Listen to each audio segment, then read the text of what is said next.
Hello everyone, in today's video I will be narrating stories that I found off of Reddit. If you enjoyed this video, make sure you subscribe to my channel, like this video, and comment something down below. But without further ado, let's get straight into these stories.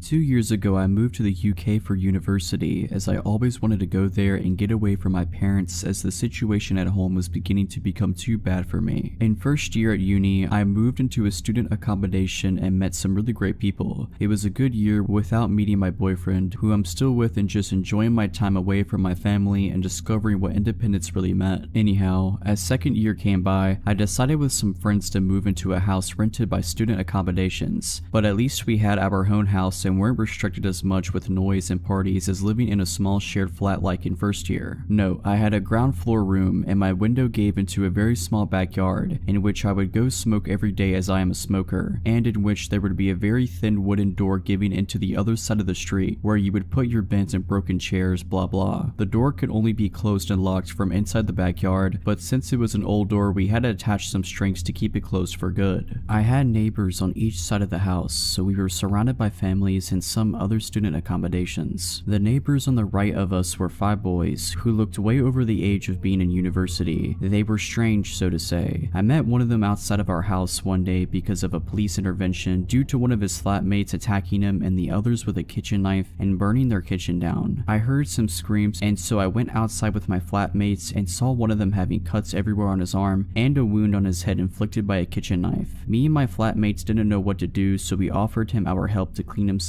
and gave him an old t-shirt to change out of his clothes. We then saw the guy who hurt these flatmates being escorted out by the police and into a van and driven off to be arrested. I don't know anything more about the story, the police didn't really tell us anything else. Anyway, the guy who we helped was quite weird. He said a lot of BS and kept trying to grab me and flirt with me, but we just wanted to make sure he was okay as we didn't know him. Then after some time had passed, I would go to uni and come back home and see him quite often in the street and just never said a word to him again. But one day he came up to me in the street while I went to the corner shop and started talking to me weirdly, and I didn't feel comfortable at all with that for some reason, so I just didn't respond to him. He then just said, "Oh, that's okay, I'll just wait in front of your house then and we can talk further." No need to say I was creeped out and just thought he was joking. So I bought my drink at the shop and headed back to my street, and as I turned into the street where my house was, I saw him with his flatmate sitting on my doorstep and waiting for me. So I went back to the corner shop and called my only guy flatmate to ask him to open the door and tell the guys to go away, but obviously he wasn't home and no one else was there either. So I literally just waited it out until they left about an hour later, and then sprinted back home and locked the front door. Note, my front door had a glass panel on it where you would be able to kind of make out who was standing in front of it. After this already pretty scary encounter, I just tried to avoid the guy and mostly succeeded for a while. But then one day, as I went smoking in the backyard, I noticed that the wooden door, which is always closed, was open, and the strings that were put there to keep it closed were cut off. For whatever reason, I didn't think anything of it and just closed the door again and put a new string on it, thinking it was one of my flatmates who took the bins out and just didn't tie it back. The weird neighbors would very often scream and yell and fight in their house, and it would take me and my flatmates up in the middle of the night, but we kinda just got used to it after a while. But one evening, my boyfriend slept over like he usually did, and he, who usually never ever wakes up because of a noise, woke up in the middle of the night because of a bang and some whispering. I was sound asleep, so he very silently woke me up, and we both just waited in the dark and listened for any other noises. Suddenly, we heard the wooden door just bang, just shot open, and some footsteps next to my window. I always have my window open because it would get really warm inside, so we both just froze. And then we heard the door leading to the backyard get shaken softly as if they were trying to get inside, and then they stopped. Luckily, we had the curtains closed so they couldn't see us, but we were ready to get dressed and get out of the room and lock them in if they came in from the window. Then we just heard my window move and get more open, and one of the guys saying something in a different language that we didn't understand and started hearing them trying to get in. My boyfriend and I just shot up out of bed, took my phone, and put clothes on and ran out of the room and out of the house. So I then called my flatmates and told them to lock themselves in their rooms, and then the police, who luckily came in less than 5 minutes as the headquarters were a couple of streets down from us. I don't remember anything after the police came. I think me and my boyfriend were in shock. They ended up catching one guy, the other fled and was later found a few streets up smoking weed. The police told us that they were inside of their house house and found a lot of meth and heroin, and that they were carrying a massive kitchen knife with them. I was so confused as I've never done anything to offend or do anything wrong to my neighbors, so the idea of them breaking in with whatever knows what intentions with a kitchen knife terrorized me and my boyfriend. The two guys ended up being arrested, and one of them was put in prison for 2 years for carrying a weapon with intention to harm. I never heard anything else from the police, and I moved back home a few months later.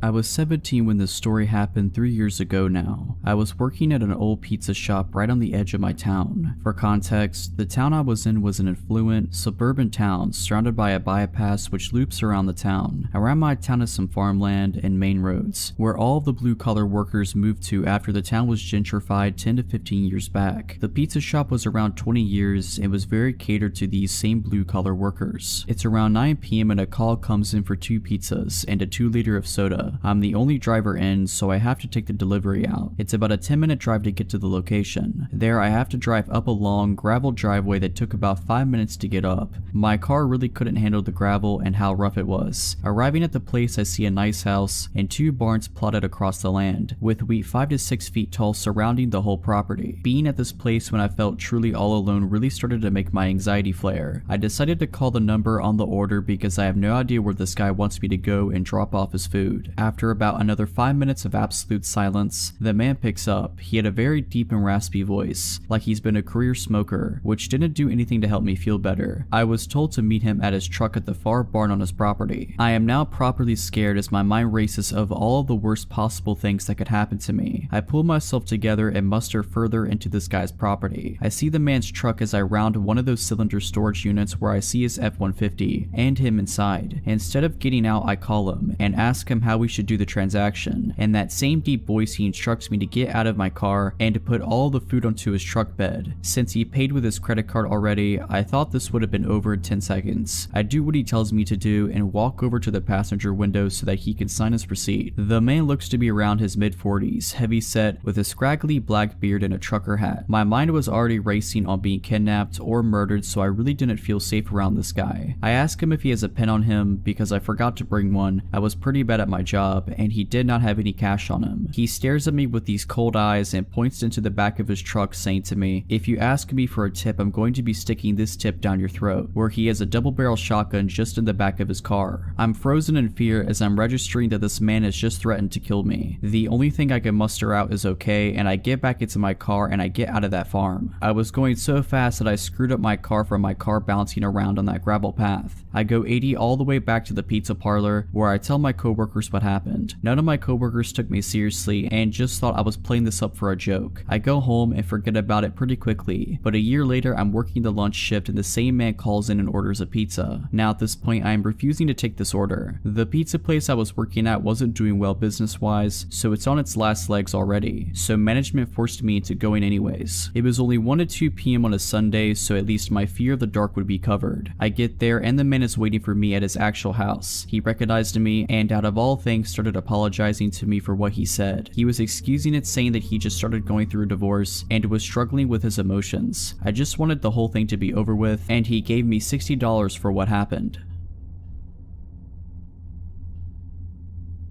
When I was 6 years old, I attended the elementary school which was located in our small town. My way to and from school was basically just 500 meters of main road before turning into the street where I lived. At the time, we're talking about the late 90s here. All the parents in the town were extremely adamant on telling their kids not to trust or follow strangers. Never get into anyone's car, even if they say they know your parents and are friends. The reason why: there was a murder 3 years back in the same town. A girl not even 6 years old was found dead in a field. The strange thing about it is, nobody knows how exactly she was taken, no signs of forced entry or anything, which implies somebody lured her somewhere without her suspecting a thing. The case still hasn't been solved more than 20 years later, so our parents were very afraid that their kid was going to be next, because kids can be really stupid and you can't watch them 24/7. Now onto what almost happened to me. I was walking home from elementary school. About halfway home, at the shadiest and mostly covered by trees and bushes area, a car pulled up next to me. A blonde, about 30-ish year old woman was the driver. She told me she could drive me home. She claimed to be going in that direction anyway, which was unclear to me at the time. Essentially BS, because once the road ends near my house, there is nothing but empty fields. Kid-like as I was not suspicious, and was like, oh no, it's not that far, I can walk. Then she started becoming more insistent. The whole, oh come on, it is fine, nothing to worry about, and you can relax instead of walking thing. The alarm bells only started ringing when she said she knew my mother. They are friends, and supposedly she was asked by her to drive me home. Thank God for my parents repeatedly talking about the tricks that people use to lure you in. I started being creeped out, continued to walk, but she kept driving beside me. Now the real weird part in hindsight was her next attempt to get me into the car. She started saying that I was obviously afraid, and cool children are not afraid of such things. If you want to be cool, you should just relax. Honestly, I did not fully realize the full extent of the situation. I just felt uncomfortable and wanted to get out of this conversation, so I just started sprinting the rest of my way back to my house. Once I got home, I stayed right next to the door and kept looking out of the window for a few minutes. And guess who drove by and basically checked out the house? That creepy woman. The road was a dead-end road, and only after 3 more minutes the car came back the same way. It took years until I realized what kind of bullet I dodged there. All I was thinking was, my parents told me not to do this. I didn't know why or what that woman wanted. The drill of hearing over and over again not to believe strangers or get into their car kicked in. Moral of the story is, even if your kids are too stupid or young, like I was, to comprehend such things, the rules of not following strangers and the fact that strangers will lie to you for evil intentions must be drilled into your child's head like watching both ways when crossing the road. Last night, my 25-year-old husband woke me up at around 11:50 to tell me that someone has been knocking on our door and ringing our apartment doorbell for about 10 minutes on and off. He woke me so I could possibly ID the person. Once I looked out our upstairs apartment window, I saw the man walking to his car in our apartment parking lot, across the street from our unit. He was wearing blue jeans and a gray t-shirt. He was a medium build, possibly a 30-year-old blonde man. He wasn't covering his face or anything, but the thing is, he was carrying what looked like resistance bands or rope. He sat in his car for around 3 minutes while I was on the phone with dispatch. Then he came back to our door and knocked hard for another few minutes. Dispatch advised me that the police were on their way and they hung up. I started videoing the vehicle. I read out the tag number and make and model and just watched as he put his car in park in reverse over and over again. Out of seemingly nowhere, he backed out of the parking lot and started rushing away, but not before the officer arrived and pulled him over. My downstairs neighbor knocked on my door and told me that he had been peering into her little children's windows and was pounding on her door as well. She said that her husband had left only 1 minute before he started knocking at her door. She said he saw her children through the window and that's why he continued knocking. Our doors are right next to one another, so he probably didn't know what door he wanted opened. He was watching us as well through our upstairs windows, so I turned all the lights out and shut the blinds while I called dispatch. The police never contacted us for a statement. I've reached out to dispatch about an update and I'm waiting to see if any action was taken. We're keeping our eyes peeled to see if he's been following us. I'm replacing my porch light bulbs with motion detectors and putting bars in our window and door tracks. My neighbor and our families are panicked, to say the least.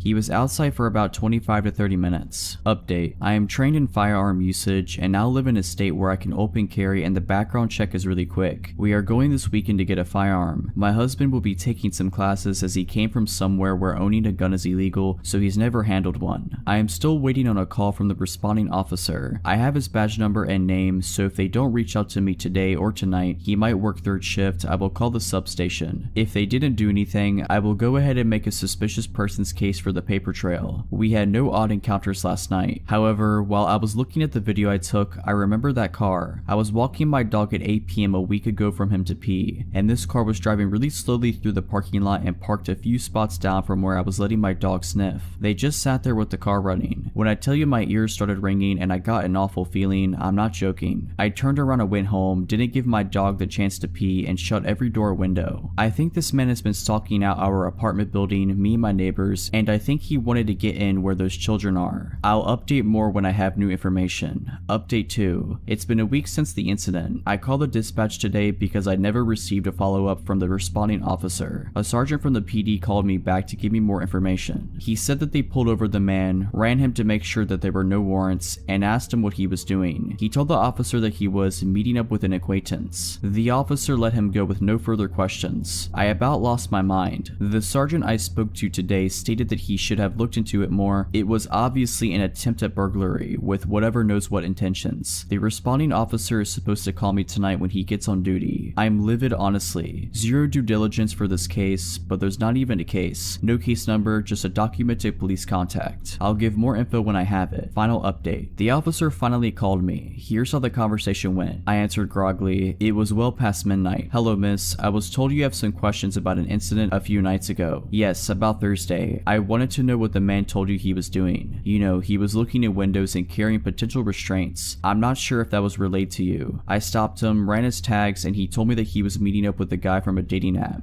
He seemed forthcoming and open with his motive for being there. Meeting up with wait, he was meeting up with someone by looking in windows, knocking on 2 different doors for 20 minutes. I was shocked and still not fully awake. Like I said, he seemed forthcoming and honest with me. With resistance bands, like workout bands, he had lots of belongings in his car, so he just probably had them in there. Right, but bringing them to a hookup, knocking on multiple doors, he saw the little girls through the window. He waited until my neighbor's husband left until knocking. That's on tape, officer. I checked in with the apartment management after the incident. Well, I'm familiar with this individual, and I've been doing drive-thrus of your complex to make sure he doesn't come back. I haven't seen anything. If you don't have any more questions, I'll let you go, ma'am. Doesn't make sense to me, but thank you, goodbye, and I hung up. I don't have much to say, I just feel so icky about that conversation. Nothing new has come of the situation. I haven't seen the man or the car. My mind is blown at the lack of follow-up or due diligence. I live in a suburb, it's not a busy one either. The PD has a small jurisdiction. Guess I'll have to protect myself.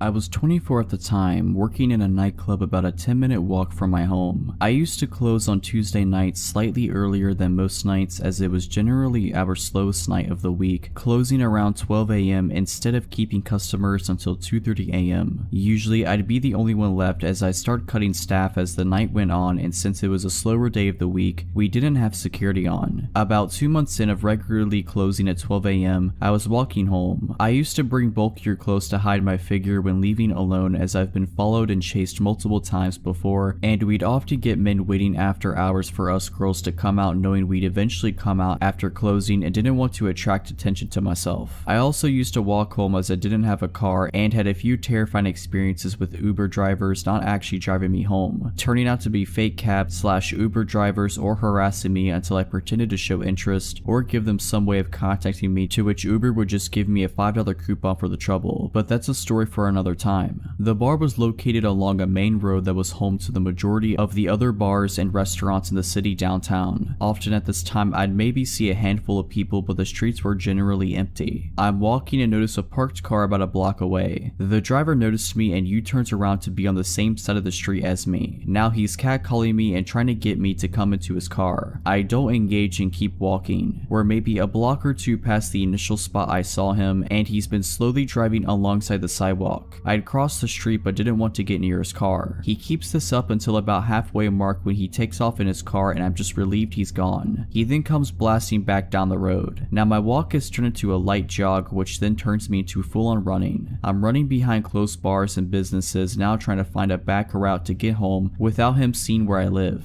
At one point, I'm running through bushes and mud. No matter what street I end up on, his car is waiting for me. Eventually, I run right in front of his car while it's parked on the side street beside my place, or run into my house through the back entrance. The back entrance is obscured by plenty of trees and car, and the surrounding houses are multiple unit homes, so I was confident he didn't see what door I got in through. Fast forward to the following Tuesday, and I'm walking home. Guess whose car is parked at the halfway mark? This went on for the next 4 Tuesdays, except he started parking on the street in front of my house, until I begged my manager to take me off closing that specific shift. The last time I saw him, one of the apartment buildings along the way had a few cop cars and cops standing around the entrance, and I stayed with them, which led them to drive off for the night. A week passes and I'm no longer on that shift. A coworker of mine sends me a news article via text. I open it and see that the man who's been following me was arrested for doing this to multiple girls in the city along the street my work was on and that I lived on. He got caught because he'd followed a university student up to her house and wouldn't drive away. She called the cops and he was still there by the time they came to arrest him. He got out the next day, I believe, and was arrested a few more times and was put on restrictions. Couldn't be out of his parents' house between certain hours unaccompanied by either parent before he was deported. I've also heard he didn't actually get deported, but I moved away shortly after and didn't keep up with the news on him.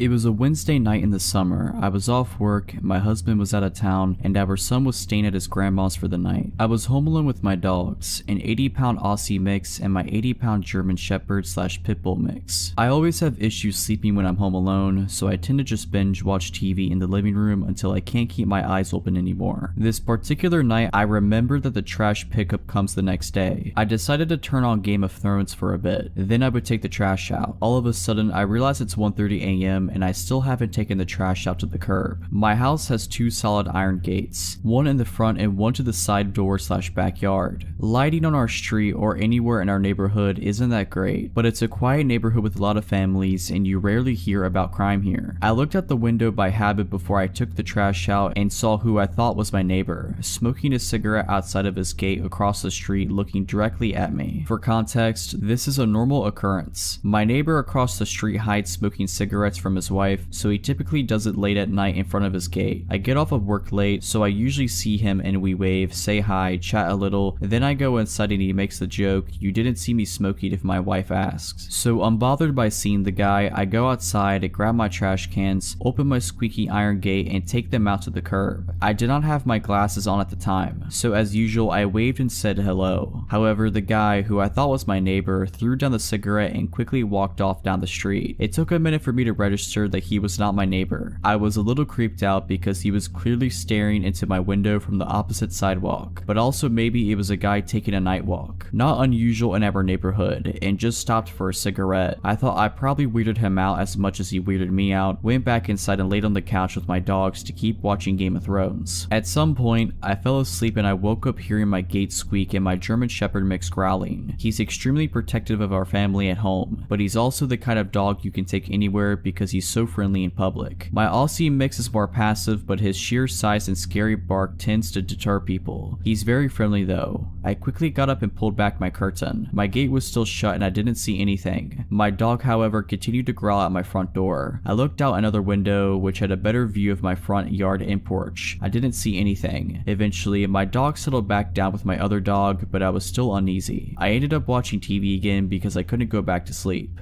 About an hour later, I definitely heard my gate squeak. We are the only ones with a heavy cast iron gate and the noise it makes is so distinct. So I look out the curtain while my dogs are continuing to softly growl. My gate is halfway open but I don't see anyone. At this point, I'm panicking. In my panic, I couldn't find my phone. I grabbed my wooden baseball bat out of our room, crouched down, and started going through the couch cushions to get my phone. My dogs are oddly still quietly growling instead of barking, so I assumed no one was there. The minute I find my phone, my front door handle starts shaking. I run to the side door to let my German Shepherd mix out. I know he'll protect me and he can jump the 6-foot back gate. My Aussie mix, going crazy, busts out of one of our door side lights. I heard the guys say, "Oh crap," and immediately I let out my German Shepherd mix. I jumped up to look out the window, saw my dog latch on the guy's hand. The guy starts screaming and takes off down the street, my dog chasing him. I then become terrified he'll hurt my dog, so I run out with my baseball bat, screaming my dog's name over and over. The next thing I know, my dog is prancing down the street back to me, happy with blood all over his face. I called the police. They took another hour or so to show up and didn't seem to take me too seriously. They said they'd call local hospitals, but I never heard back. I called my husband bawling and he got on the next flight home. I stayed at his mom's for a few days, too terrified to go home. I did buy my dog's giant ribeyes for being so good in saving me. I don't know what that guy wanted, but since then I've been trained in firearms and self-defense.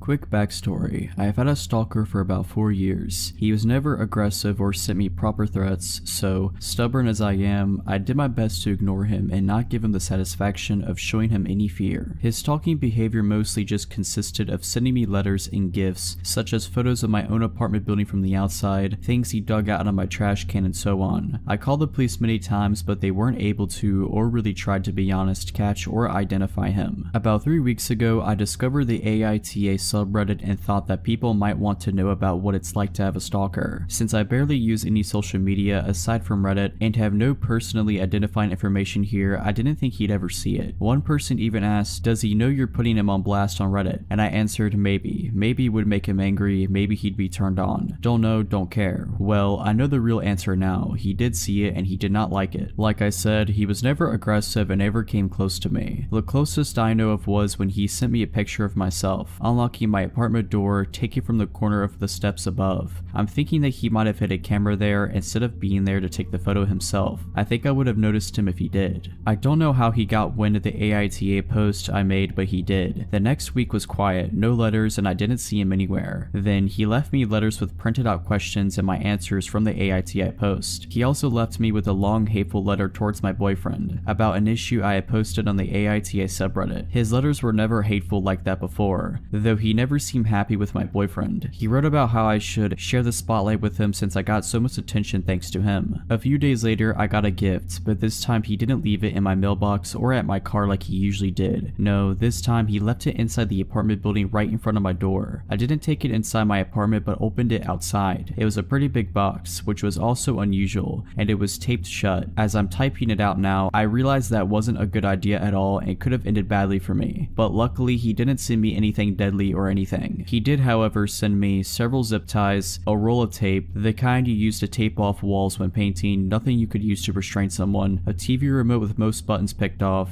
a pack of band-aids with a few used ones, not actually, just made to look that way according to the police, and a framed picture of me. I could tell the picture was taken a few days ago and my boyfriend was next to me but cut out of the photo. The frame was shattered and the package was full of glass shards, clearly more than just what could have fallen out of the frame, and they were also intentionally put inside the crumbled newspaper that was stuffed in there to keep it all in place. I called the police right away and gave it to them. They were more concerned this time. Finally, thanks. It told me they'd send patrol cars more frequently. He didn't show up or leave me any letters or gifts for about another week and a half. But 8 days ago it started again. I found letters in my mailbox where he wrote about how he wasted his time on me, how I haven't been appreciating his effort, how he was wrong about me being special. 5 days ago I left my apartment in the morning and heard a crunch sound as I stepped onto my doormat. He put broken glass under it in the night. I went off to work because I was in a hurry and was just going to make my boyfriend call the police, but then I found my car had also been vandalized. The sides were scratched, lights smashed, and the windshield had a phrase painted on. "It's time soon, miss," my last name. I went back inside and called the cops myself. They found the same phrase on a note under the doormat. This time they really took me seriously, which might have been because I was just pissed at this point, which I made very clear. All of this, the letters, gifts, photos, even the glass under my doormat, are just really annoying and inconvenient, but my car was useless to me now and the threat scared me even more. I did, however, have a dash cam in my car, and it caught everything. The police said they took the footage as evidence, even though the dash cam footage wasn't of high quality, and I had given them photos of him that were just as good before, but they said it's not enough, and they told me they'll look into it further and promised to send more patrol cars again. Then it was quiet for 2 more days. Until 2 days ago, someone rang the doorbell at just after 4 AM. My boyfriend and I got up, but we were both hesitant, but I saw the blue lights outside, and just as I got up I heard them shouting, "This is the police, please open the door." They told us they were called by one of our downstairs neighbors, who came home from his night shift after about an hour earlier, and heard someone else entering the building after them before their door fell shut. My neighbors know of my situation, and I've asked them to make sure they don't let strangers into the building. This neighbor then went into his own apartment and looked through the peephole. We have motion activated lights in the stairway, so he waited to see if they had turned back on. They did. Then he saw a middle-aged man walk upstairs. Above this neighbor are only me and my boyfriend, and a single mom with 3 kids who probably won't be getting any visitors at 3 AM, so he called the police. They came and found my stalker 1/2 floor above me on the stairs. He should have been able to see the cop car since there was a little window up there and they had their lights on, but he either missed them or wanted to get caught. They found a pocket knife on him and he confessed to being my stalker right away. He's finally caught. They got him. It took 4 years and one very vigilant and caring neighbor, but he's finally done. He's facing several charges and I've collected every single piece of evidence over the past 4 years. I don't know what kind of outcome I can expect, but for now I finally got some peace.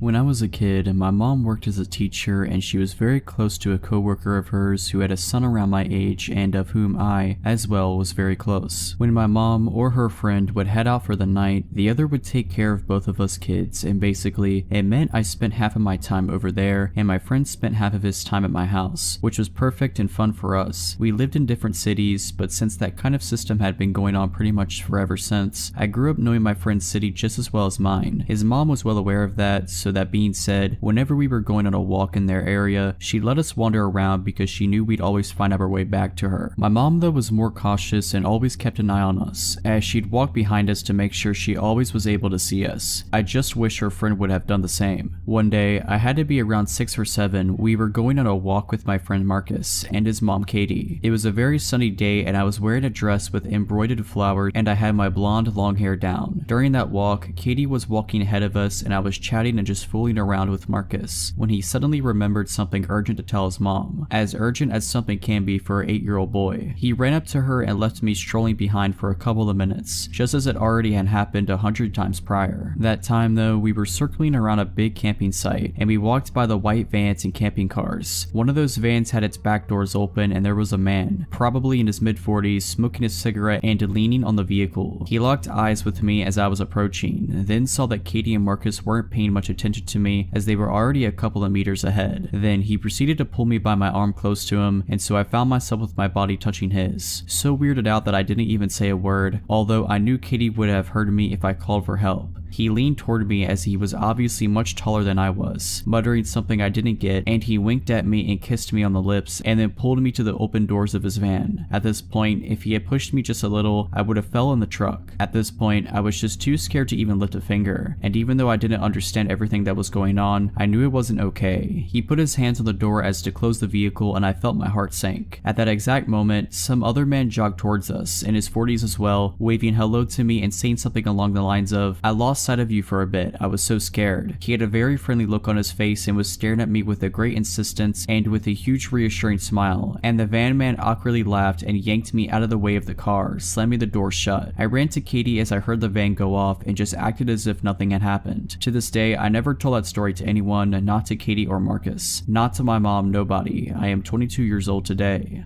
If you're liking this video, all I ask is that you make sure to subscribe to my channel and like this video. Thank you.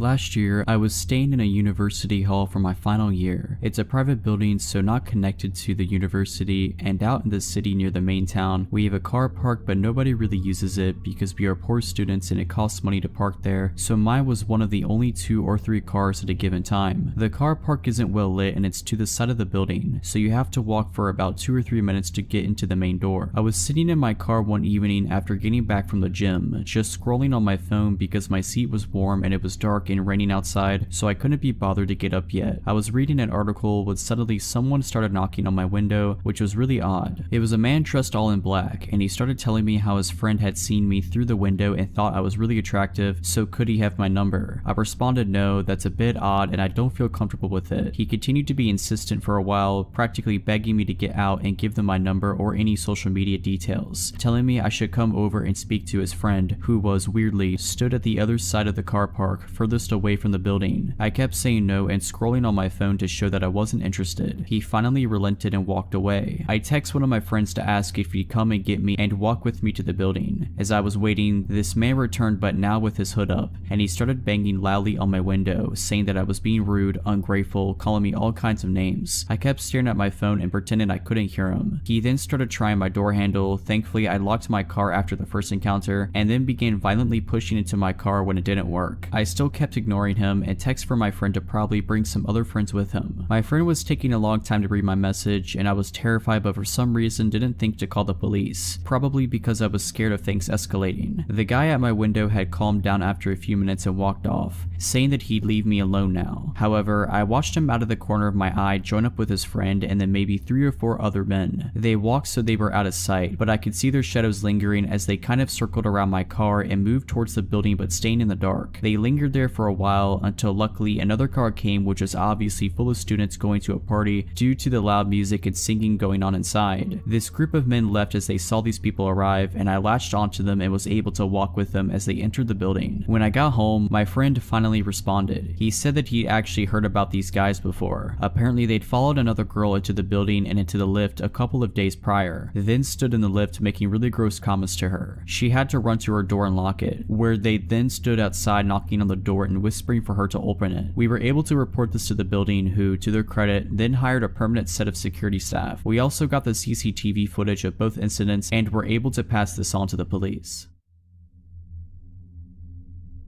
My mom's dog, Punky, was a very sweet loving dog. She was an ESA dog but trained to be a service dog for PTSD before she lost her leg. I had never seen her get aggressive with anyone in the entire 12 years she lived. She never growled or nipped anyone, and she had no sense of smell, so she loved all animals and people. A real gentle giant among our little terriers at 60 pounds. What I'm getting at here was that her barking at something and being aggressive was so wildly uncharacteristic that I only saw it once. I, 11 years old, was at home with my siblings, 2 years old and 6 years old. My then stepdad is at work and my mom ran up to the gas station to grab a pack of cigarettes. It was only a mile or two away from us. For reference, we lived in a 2-bedroom trailer in the middle of the woods, on a dead-end road at the time, and you had to really make an effort to get down our road, find our house, navigate down our rickety driveway, and find the door. I'm sitting at the computer, having a grand time watching YouTube videos, when all of a sudden all of our dogs, about 2 Boston Terriers and 1 Chihuahua, perk up, bark a few times, and start investigating down the hall. My siblings were napping in the bedroom at the end of the hall at the time, so I figured they just stirred and scared the dogs. But then Punky sits up suddenly, stands up on the couch, and puffs her chest out. Her ears are perked up, her fur standing on end, her tail straight up, and then she barks. Loudly, I mean, the bark booms through the living room and echoes around, and all of a sudden she lunges off of the couch and goes tearing down the hallway. I'm already on edge because I don't think I've ever heard her bark, ever. She's a Basenji mix, so her bark is more of a baying sound, but this was a big, loud, alert bark. I stand up and go to look down the hallway, ready to fight off what I'm assuming is a shadow monster in the hallway based on how the dogs are acting. But then I hear it. Knock, knock, knock. We didn't get visitors because of how weird our house was location-wise, so my 11-year-old mind had no clue what to do here. The only people who showed up here were family, and they didn't knock, so I slowly walked towards the door. The knock drew the attention of the dogs, and they came running back down the hallway, all except for Punky, and I felt better with our 3 yappy dogs in the room with me, even if they were all the size of New York City sewer rats. I opened the door just a bit, and standing on our porch is the sketchiest man I think I've ever seen. I can still picture him perfectly. He was a really thin, taller man with dark hair and a sunken face, bags under his eyes, and this half-managed hair, sort of like he just gave it a quick brush and then figured it was good enough. Everything about him seemed just a little too thin, a little too shallow, and his clothes were all off too. They were nice, but fake nice, you know? Like a clean, newer looking t-shirt and new jeans. But he had what looked like a suit jacket on. All his clothes were dark too, despite the fact that it was summer in Texas, and the weather was definitely into the hundreds that day. He also had this plain, unlabeled bottle in his hand. It looked like the label had been covered up and taped over. I stare up at him in confusion because I definitely don't know this man, and I asked him what he wants. He smiles at me in this way that's way too fake, like this exaggerated and forced grin, and he spoke in the same voice retail workers do. Hey there kiddo, I'm trying to sell this here carpet cleaner, and he shakes the bottle at me. Mind if I come in to show you how good it works? Alarms are going off in my head because he just seems so off. Looking back with an adult perspective, the fact that he didn't ask if my parents were home is unnerving, because he probably knew they weren't and that's why he was here in the first place. I should have told him to get off our property, that I'd have to go get my mom, something except what I did say, but I didn't. Instead, I just shook my head and said, no, we don't have carpet. Well, it works on other things, and he took a big step towards the door and shook the bottle at me. I start to freak out and think to close the door, but the thing is, our front door didn't even lock. Small town, hard to access home, we never needed a lock, so that's basically useless. I'm sure there's something very wrong about to happen, and I'm terrified as I think about what to do in the few seconds I think I have before it does happen, when all of a sudden I hear it. Punky had crept up from the hallway, lowered towards the ground with her teeth bared and snarling like she was feral. She had slobber just dripping from her mouth, her ears were down and she was ready to pounce. The guy hears it too, and as I look towards Punky, she tries to lunge past me, and I just barely catch her with my leg as she tries her hardest to duck past me and attack this guy. He freaks out and runs off the porch without another word, booking it down the driveway as I let Punky out along with the rest of our dogs and they start chasing him. Our small dogs chase him down the driveway and stop about halfway, barking and jumping about, but Punky stops just on the porch and watches him with her ears perked, just staring in the distance until he disappears. I swear I saw someone jump up with him running when he got onto the road. The second he disappeared, Punky's entire body language changed and she went back to being the sweet dog I knew. No barking or growling, just laying around, mouth and throat covered in slobber still. I realized my siblings are still down the hall and run to check on them, and when I get to the bedroom, my siblings were sleeping soundly still, but the bedroom window was wide open, the curtains pushed all to one side and the items on the dresser in front of the window all shoved around. Someone had tried to climb through the window, no doubt in my mind about it. From what I can gather, the bedroom window was visible from the couch, where Punky Punky was sleeping, so I think someone was trying to climb through the window before Punky went after them and scared them off, and the man at the door was meant to distract me. They definitely didn't expect Punky, a bigger dog, because most of the time she was with my mom inside, while our small dogs were the ones that saw public eye more often. I don't know what they intended to do, but after my mom got home, she took all of us to my aunt's house, and on our way there, we saw the men walking up someone else's driveway. Men plural, because we watched a second one split off to wait by the road.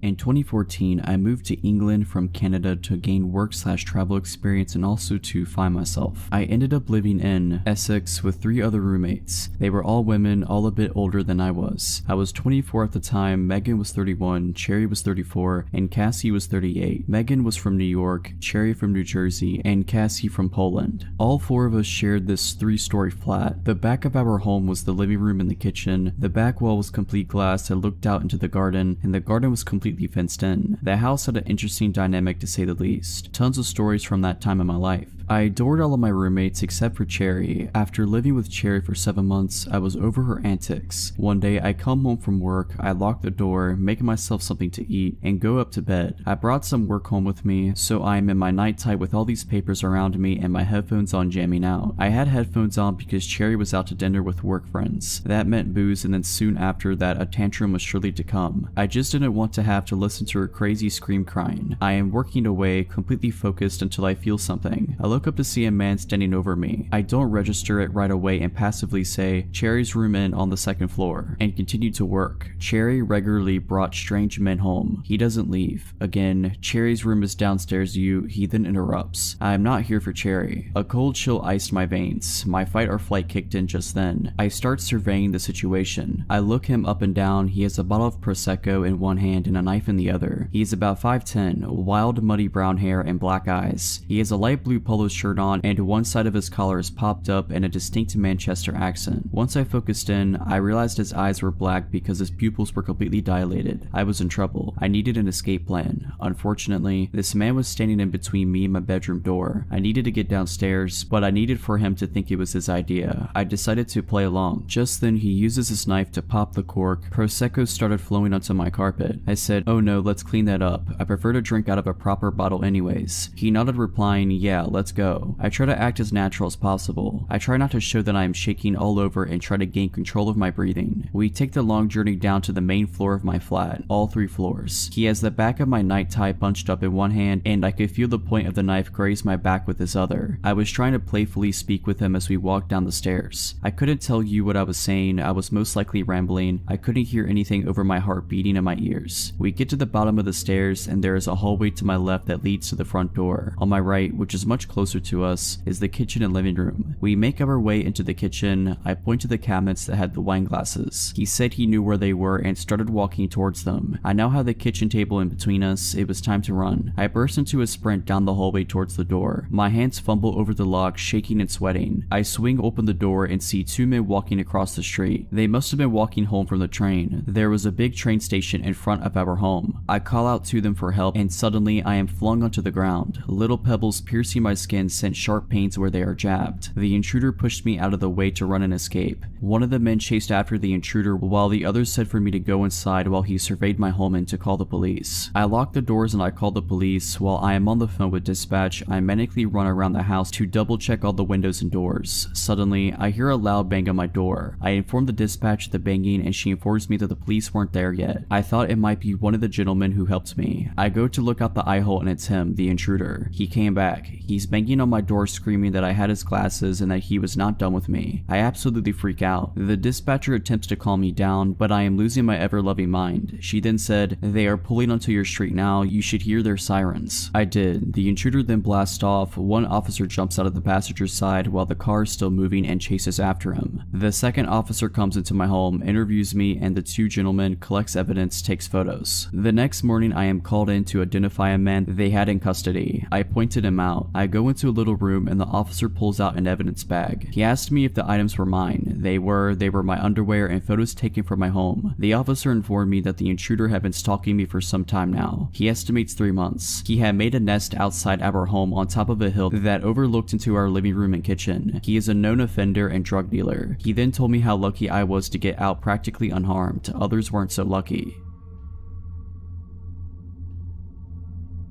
So this happened in 2011, so the exact dialogue may have escaped my memory a bit, but the situation is something I'll never forget. Also, AIM was still pretty active during this time, and so was video chatting. Think Tiny Chat. This is important for later. I was on an online dating site and was talking to this guy. I was 31 at the time and he was 28. We talked for about 6 weeks before I gave him my phone number and we took it offline to calling and texting for another couple of weeks. 2 months after our initial chat, we were texting and he told me that he was out having a few beers at a bar near my house. He asked what I was doing and asked if I wanted to come out, but I had a very long day at work and didn't feel like going to a bar. I'm also not a big drinker. I invited him over to my place, I know, after he finished at the bar and he accepted. I figured I would be okay since I do keep firearms for protection and know how to defend myself, if needed. I also had a webcam. I took a shower so I wouldn't smell like a water buffalo on a hot day. The air went out at work, put on some makeup and got dressed to wait. He then called and said he was outside of my house. I clicked record on my computer's webcam program and turned off my monitor and went to let him in. It's around 10 p.m. and he comes in and we go back to my bedroom because my living room was being remodeled. We're sitting on the bed chatting for about an hour, talking about everything under the sun. The conversation flowed. He was very handsome and so easy to be comfortable with. We got on the subject of firearms and I showed him mine. About 15 minutes later he asked for some water, so I go to the kitchen to get him a bottle. When I came back, he said he got a phone call and had to leave. After he left, I looked on my nightstand where I put the firearm down after showing him and noticed that it was gone. I looked everywhere for it, thinking I had put it down somewhere else. Nope, not there. I then played back the recording from my webcam program and sure enough, it shows him grabbing it and putting it in his hoodie. I was terrified at that point. He knew where I lived, he had my firearm, and he left his phone on my bed. Right then his phone rings and I answer it. Come to find out he's married. His wife was calling him wondering where he was. I told her everything, including the fact that he stole my firearm and I had video evidence and was calling the police on him. Next thing I know, he's banging on my door, my firearm in his hand, asking me for his phone. The conversation went like this. Him, I need my phone, give me my phone. Me, not opening the door but yelling through the window. Take the clip out of my firearm, empty the chamber, throw the clip into the bushes. The one in the chamber across the road and put it on the ground. Him, no, give me my phone. Me, I'm on the phone with your wife at the moment and I have you on video stealing from me. I put his wife on speaker. Wife. A whole bunch of expletives. Him, he runs and gets in his car and then comes back. I threw your gun in the ditch. At this point, I make him empty his pockets, take his pants off, take his hoodie off, and show me that he doesn't have my firearm on him. All the while, his wife is on the phone. I go outside and get in his car, in the driver's seat, and tell him to take me to where he threw my firearm. He proceeds to tell me that I don't know how hard it is for him, being a felon, not being allowed to own a firearm ever because of a mistake he made. The mistake, domestic violence, involving a firearm. We get up the road, he tells me that the firearm is there in the ditch. Then I realize the situation I'm in. I can get out of the car and go get it, leaving him to do whatever to me if he chose. I could make him go get it, taking a chance of him seriously hurting me. I took that chance since I was on his phone with his wife and my phone with 911. He retrieves my firearm, brings it back to the car, and I drive back to my house and wait on the police. I get out of the car and he gets in the driver's seat. I'm still on the phone with the police. I walk around the back of his car to get his license plate number and he just puts his car in reverse, hits me, and takes off. They found him later that evening. He still had the clip and the one in the chamber in his pocket, so now he's enjoying some time in prison. So glad I never have to meet this person again.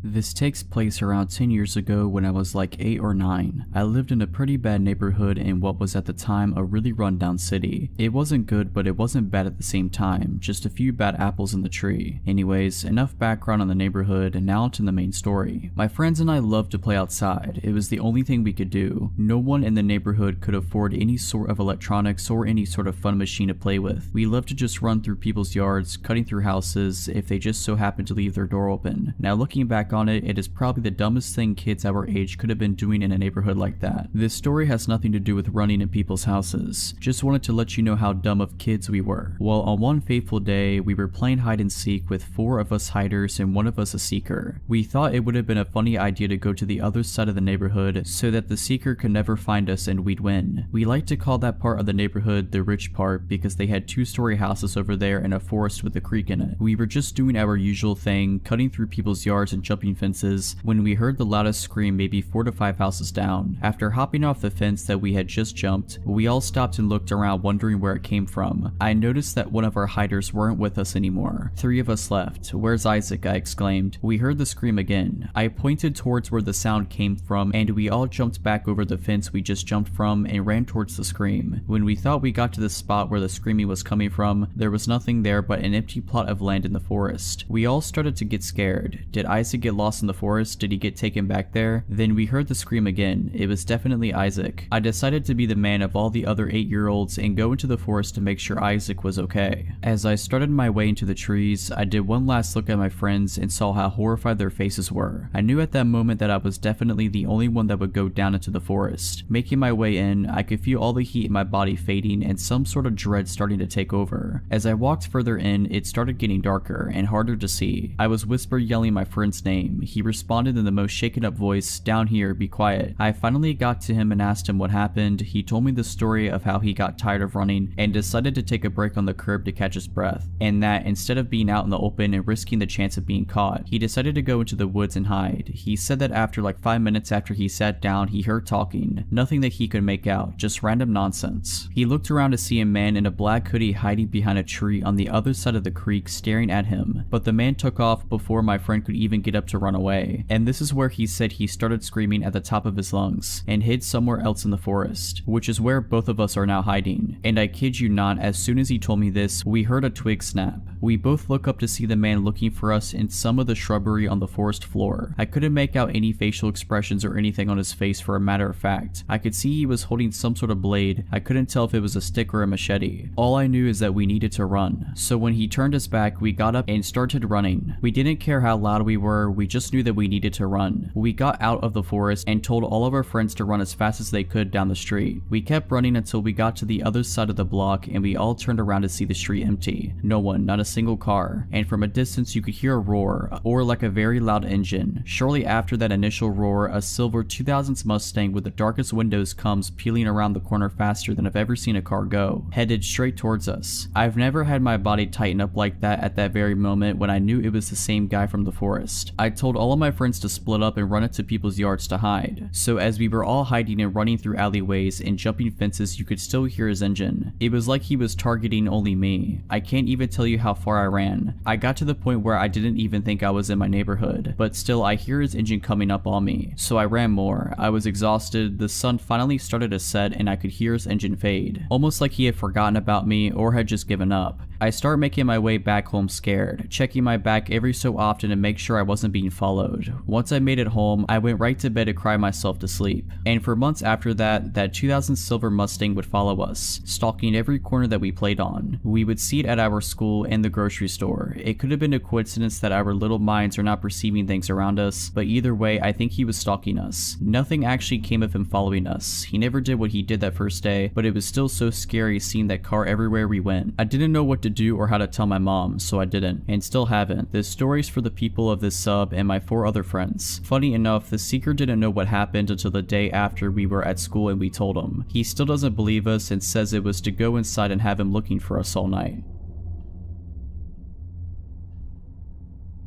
So for a bit of context, I am a college student. Without giving too many details, I am a woman on the smaller side of average female height. I currently do not have a car, so I use my bike, walking, and the bus to get around. My college has a transit service that allows you to scan in with a student boarding pass for free. Other non-students are allowed to ride the bus by paying upon entering or purchasing a ticket beforehand. I frequently ride the bus for various reasons, grocery runs, or treating myself to food. And yesterday, I had the idea of treating myself to a movie after after all the exams I have been having lately. I'm an avid horror fan and knew that Terrifier 2 was in theaters, so of course I wanted to see it immediately. One of my friends told me they found it funny and really enjoyed it, which was more than enough reason to go see it. I was looking at tickets the day before yesterday and trying to decide which time slot I wanted to see the movie in. Looking back now, something in my gut told me to choose the earlier time. I wish I had listened. Another detail I want to add is that there are two bus sizes, a large one and a small one. The bus I rode during the incident was the smaller one. The stop where I got on the bus is the beginning of the route. Unlike every other stop, the driver usually parks the bus here for 5 minutes and gets off to use the restroom or have a quick break before continuing with the rest of the route. Upon entering the bus, I noticed only two other passengers, another girl about my age and an older man. The girl was in the front of the bus on the right side and the man was in the second row on the left side. I sat on the right side, several rows back. I usually read something on my phone or listened to music on the bus, so I immediately got on my phone when I sat down. Everything was okay for a little bit until I looked up and noticed the man repeatedly staring at me and looking away before staring at me again. I was immediately apprehensive but just brushed it off. He started speaking aloud out of nowhere, saying things like "beautiful baby" and "so fine" while staring at me. I was frozen out of fear and could only keep looking at my phone and trying to ignore it. This continued until I worked up the courage to say, "Sir, would you please stop staring at me?" To which he claimed he was not staring and told me I was extremely beautiful. Unsure of what to say, I just stupidly thanked him and went back to my phone. He had his body slightly turned, but when I confronted him, he faced fully forward. The driver got back on and we started moving again, so everything was calm for a bit, though I was admittedly still shaken up. This calm did not last long. Obviously, this creep couldn't contain himself and just had to voice his opinions about me out loud. He started saying similar things again, but also added some new phrases such as "gonna make you my wife," and by far the worst one, "I'm gonna get you pregnant." I was shaking at this point and was unsure what to do. I desperately wanted to sit next to the other girl, but did not want to pass by him to sit by her. We made it to the other two stops before the girl got off and said sorry before leaving. My heart dropped to my stomach. The last thing I wanted was to be alone with this guy. Luckily, more people got on at the stop, a middle-aged couple and a guy about my age. In a panicked voice, I sort of shouted and asked the guy my age if he would sit with me. He was a bit confused but came to sit by me and I immediately felt relief. The stress of the situation got to me and I broke down crying. I guess the creep took this as indication to leave because he swiftly made his exit after that. The kind younger guy who sat next to me and began to comfort me. I am so grateful he chose to ride the bus that day. The bus driver noticed the commotion and called me to the front to get information in order to make a report. He told me he couldn't hear anything but that buses have video and it would hopefully pick up what the creep was saying. He told me that the same man had recently been kicked off for a similar incident and that he would be reporting this immediately. For the rest of the ride, the younger guy and I talked about things like majors and other school related stuff. I want to go into the marine biology field and he is a graduate student in mechanical engineering. I made it to the movies, it was awesome, and back home safely, but I definitely learned a lesson. My boyfriend is going to help me look into some self-defense items and he taught me a few fighting tactics.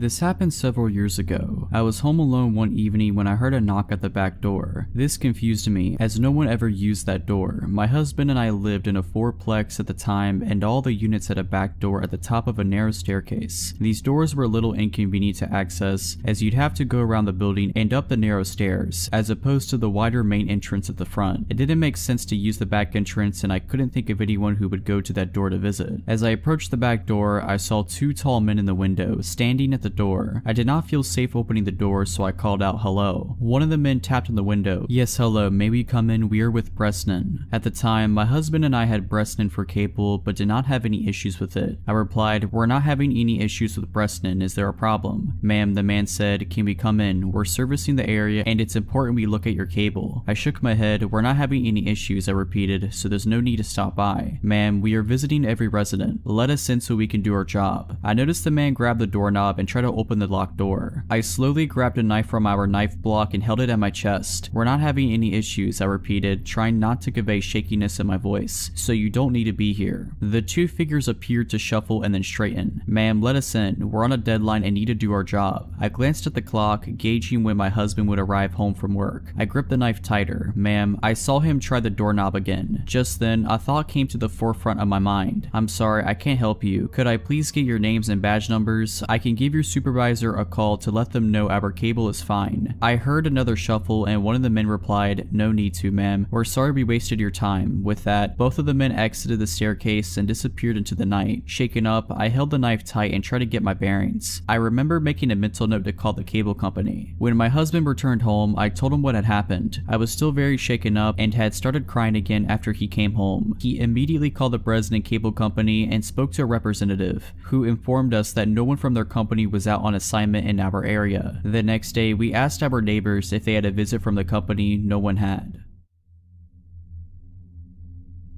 For the longest time, there was this man that would sit in his garage and watch me. He was an older man and he was very scrawny. He had patchy gray hair and a super gross beard. I never learned his name, so we'll call him Nick. He looked like a Nick to me. I moved into my classic suburban home before I was even born. I've been living here my whole life, and the first memory I have of Nick was when I was 10 and he gave me a small 2-finger wave as I walked back home after school. I had to see him every day since my bus stop was a few houses down and I walked like a block to get home. My mom said he dropped by after I was born, knocked on the door in the middle of the day, and rang the doorbell until someone answered. My mom finally answered, my 1-year-old brother attached to her leg and newborn me in her arms. She said his face lit up when he saw me. He smiled brightly and asked to hold me. She obviously denied, cause who comes to your house to hold your child when you don't know them in the slightest? She said he scowled at her before calmly walking back to sit in his garage to smoke a cigar. After my first encounter with Nick, I never stopped seeing him. Every day after school, every morning before school, every time I took my dogs out for a walk, every time I peeked out of my window at 3 a.m. I swear this guy never slept. I told my brother how it freaked me out and he said he was probably on house arrest and that was the only way he could get out. We learned that wasn't true when he knocked on our door. Small background for this bit, my mom is very weak. She has an autoimmune disease and her legs and feet will go numb randomly. She's doing a lot better now, but this event happened when she was pretty bad. She insisted she take the dogs out alone and I didn't want to argue, so I sat in the living room. After about a minute, I hear a knock. I yell out that the door is unlocked, thinking it's my mom, but there's a louder knock. I get up and go to the door. I open it and there he is, smiling at me. "Hey hun, your mom fell off the porch. You might want to help her," Nick states, giving me goosebumps. His voice was unreal, so raspy and sounded like he was in the process of choking. He leaves very quickly and I hurry to help my mom off the grass. Calling my younger brother to get the 2 dogs inside, I gave her the "I told you so" speech and she grumbled about it for weeks. My younger dog, a pit bull made of 98% muscle, got excited when she saw a bird. She pulled to get the bird and yanked my mom off the porch. She was standing behind a pot and tripped over it on her way down, making the fall hurt a lot more. She had a black eye and her legs were scratched up. The pot of flowers that she tripped over was smashed, but she was okay otherwise. Flash forward to my 13th birthday and my mom's in the hospital, so my dad goes all out, letting me invite a lot of my friends over for a sleepover, making us dinner and breakfast and just letting me have an amazing time. There's a park across from my suburb that I walk over to sometimes. I decided that I wanted to take my friends there to chill before their parents picked them up. The night before, we were looking out the window and giggling about the man. I know it's creepy and we were 13, so they knew he was weird. I told them to ignore him if he talked to them, but I didn't take my own advice. "Hey Rosie," he said it so quietly I barely heard him. My name is Rose and Rosie is a nickname my grandfather often used. I never told this guy my name, neither did any of my family members. Hi, I replied, and my friends all scowled at me, knowing I screwed up. "How's your mom?" "She's fine." I go to leave before I pause. "How do you know my name?" "You told me, remember?" "No, I don't, because it didn't happen, but I wanted to get away, so I agreed." "Oh right," I chuckle. Me and my friends scurry off to the park. The next day, there's a box of chocolates sitting on the porch, a note with Rosie and Chicken Scratch writing on top of it. I pick it up and look over at the guy. He waves and I can see that his left hand has disappeared into his pants. Gross. I leave the box out there and tell my dad. The next morning, me and my dad take our dogs out. No man. I figured he gave up after he saw me reject his chocolates. A few weeks later, a large family moves into the house and I hadn't seen a trace of the man until yesterday. I'm 15 now and the woman who lives in the guy's house comes over yesterday. "Does a Rosie live here?" she asks. I had answered the door and my heart drops at the nickname from the stranger. "Yeah, why?" She hands me an envelope with my full name written on it. The guy who lived in the house before us said to give Rosie this on her birthday. It's not Rosie's birthday. I was trying to pretend I'm not Rosie. "Oh well, I just took a guess. He didn't give us a date. Have a good day." My dad opened the envelope wearing a mask because I quote, "What if he filled it with cocaine?" The note inside just said, "I love you," in his writing, red ink, my favorite color. I was about 5 or 6. I went to my local kindergarten, and I was as carefree as a child can be. The greatest of my worries being if my mom forgets to pick me up from school. She never does, and every day we walk from school to home and vice versa since it was a good walking distance. We lived in a compound that's kind of secluded and mostly inhabited by old people or boarding students who went to the university near it. This morning started out like any other. My mom picks me up and we're walking along the small path in our compound along with 4 other people, 3 high schoolers, 2 of which were walking together, and a female college student. She was holding a handkerchief over her head because of the heat. The sun was high up and glaring in the middle of the day that you wouldn't expect anything to happen, but it did. We were quite far back from this group when I turn around and see a man join us. He's clearly not from there. He had a bright neon green bag in front of him which was slightly opened, one of his hands inside of it. His clothes were kind of dusty, but most of all he was glaring at us. It was just us 5 walking in this quiet compound, and my little self didn't think much of it, up until my mom squeezed my hand and started speed walking. At first I was confused, but I knew the only thing that could trigger this was that there was a danger behind us, and it came in the form of the stranger that was following us closely behind. I kept looking back discreetly, although it was probably obvious, and still he kept staring at all of us, getting closer and closer. I looked up at my mom trying to ask what was going on, but her low murmurs didn't really translate well for me, except my ears picking up on the word knife. That's when I felt my stomach drop. My stupid little legs weren't fast enough. Factor in my mom's older age, she was around 50, compared to our other companions. We were the easy target. We were pretty much at the back, but our house was near and I focused on that. Because if I thought about the threat behind us, my legs would feel like jelly and I'd end up slowing down. Still, I couldn't resist looking back. He just kept getting closer and closer, shortening the distance between us. I remember thinking about how I wanted to scream for help, desperately looking at these houses that seemed empty, wanting to go inside, but my mom's firm grip kept me going. Anyways, we lived here too. I never really knew if the others were aware of it, not much until later. One of the high schoolers left to a house over the basketball court, and further down the path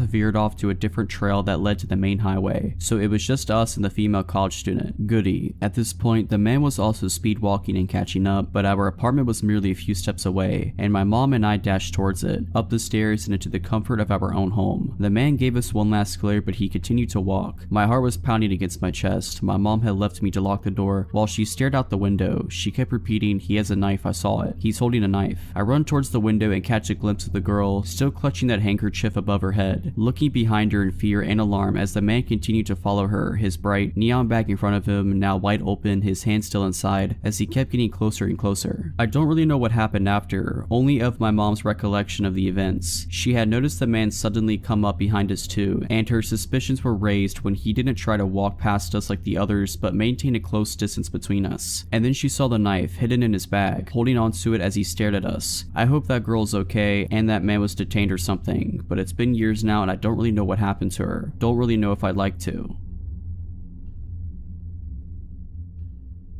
This happened about 5 years ago. I was around 16 to 17 years old. I always enjoyed walking. I would spend at least 1 hour a day walking the roads around where I lived. One day I was out doing my normal route, walking down my street that my house was on, taking a right out to the main street, and following it until I got to the end. There I would cross the crosswalk and retrace my steps to go home. On this particular day, I was about 20 feet from where I would leave the main road on my journey back home. I had my headphones in, blasting music as always, which can be a bad habit as I was young walking alone, but since it was daylight and the roads were pretty busy, I figured I was safe. But man, was I ever off with that assumption. As I was about to pass the entrance of a side street before leaving this main road, a black Ford F-150 pulled up. He stopped and gestures for me to walk in front of him, so I do so. I was about to go on my merry way when I barely heard someone trying to talk to me. I turned down my music, taking out my headphones as I looked to see the man in the black Ford still stopped at the entrance of the side road. I looked at him puzzled, trying to figure out if he was talking to me. I pointed at myself and he grinned, nodding. "What's a beautiful girl like you doing out here?" he asked. I laughed awkwardly. Walking," I replied, seeing as the answer should have been obvious. "It's a beautiful day for that," he commented, just seeming to make small talk. "Yeah," I stated before going to turn around and continue my route home. "Wait," the man called. I stopped and turned around, just trying to be polite. Even though the encounter was odd, I didn't see too many red flags yet. The man continued to compliment me. I grew incredibly uncomfortable at this point, seeing as this man had to be in his mid-40s. He had a bit of a receding hairline with black hair, a nose with a protruding bridge, blue eyes that were surrounded by slight wrinkles, and it was dressed in a dress shirt, so I instantly brought up my age. I was hoping saying this would get this fully grown adult man to back off, but he didn't. "Oh, that's okay, come on sweetheart, get in the truck." That's when I started panicking, red flags shooting up everywhere. Stranger danger. I laughed nervously, looking at the cars around me to see if anyone was noticing what was happening. Nobody did. "No, that's fine, my house isn't far." "No, really, get in the truck, I'll bring you home." "No." "Come on, just get in here with me." He called as I turned and started walking away. I was hoping he'd just drive off somewhere else, but he didn't. Instead, he drove extremely slow, following me, complimenting me, and trying to pressure me into his truck. I thought fast of multiple options for different scenarios, but I chose a simple one. I pulled out my phone, and while still walking, I lifted it up to my ear, pretending to loudly answer a call. "Hey dad, yeah no, I'm just on Interstreet name here. I'll be home in about 10 minutes. I stopped pretending to listen to her reply. "Okay, you're outside waiting for me? Awesome, yeah we can do that when I get back. Love you." After he heard me say that, he took off, tires screeching. I ran back home and made it back within about 6 minutes, actually calling my dad on the way, who made a call to the police, who showed up shortly after and took my statement and description. Turns out there was a man on the loose in my area who was exposing himself to kids and trying to pick them up. If you're liking this video, all I ask is that you make sure to subscribe to my channel and like this video. Thank you.